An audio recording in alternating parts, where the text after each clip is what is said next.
মই চহৰত জন্ম হৈছোঁ আৰু ডাঙৰ দীঘল হৈছোঁ যদিও সৰুতে গাঁৱলৈ গৈ পথাৰত ৰবাব টেঙা খোৱা, পুখুৰী সিঁচাত ভাগ লোৱা কামত সকলোতে আনন্দ লৈছিলোঁ। মোৰ পেহীৰ ছোৱালী নিতাবাৰ লগত ৰূপহীৰ ফালে পথাৰলৈ গৈ ৰবাব টেঙা খাইছিলোঁ। তেতিয়াৰ পৰা এতিয়ালৈকে যেতিয়াই সুবিধা পাইছোঁ এনেকুৱা আনন্দবোৰ লৈ থাকোঁ। পৰহি গৈছিলোঁ নাজিৰা ঘাটলৈ। তাৰ স্থানীয় কেইগৰাকীমান মহিলাৰ লগত পাহাৰলৈ গৈ ৰবাব টেঙাৰ জুতি লৈছিলোঁ। 3 নম্বৰ মই ৰবাব টেঙা আৰু কমলা টেঙাৰ পাৰ্টি। কমলা টেঙাটি অকলে নেখাবা, ঐ আমাক দিবা, বিহু মাৰিবলৈ অকলে নেযাবা, ঐ আমাক মুখখন অলপ দেখুৱাওক আকৌ মুখখন ভুলেই নাই নহয়। এইখিনি ক'ত পেলাব লাগে?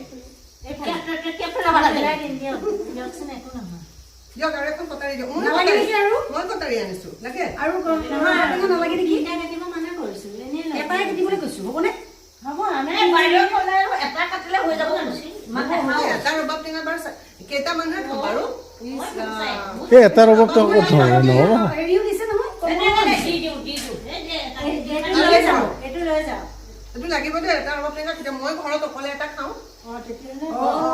কিমান দিনৰ পৰা ইচ্ছা আছিল এটা ৰবাব টেঙা পাৰ্টি কৰিম আৰু পাৰ্টিটোত মানে মই অকলে নহয় আৰু ঢেৰ থাকিব মানুহ, কিন্তু গুৱাহাটী মহানগৰীত মানুহৰ সময় নাই, কোনে ৰবাব টেঙা পাৰ্টিত যোগ দিব।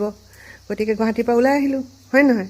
আৰু ভাবা নাছিলোঁ যে এনেকুৱা এটা ধুনীয়া ঠাইত এনেকুৱা কেইজনীমান এনেকুৱা ভাল পাৰ্টনাৰ পাম।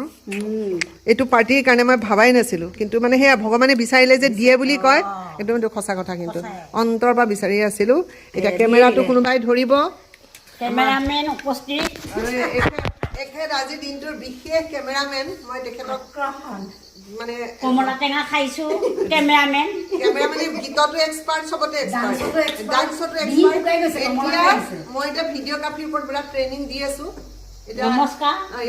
ইয়াৰ পিছৰ ভিডিঅ'বিলাকক হয়তো তেখেতক এজ এ ভিডিঅ'গ্ৰাফাৰ দেখাব বেলতলাত লগ পাম।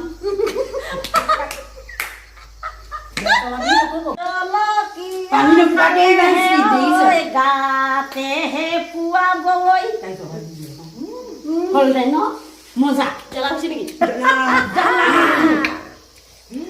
চোৱা ভোট জলকীয়া এফালে লোৱা, এফালে জ্বলা কৰি আধাই দিছোঁ। চকলেট আছে দিয়া।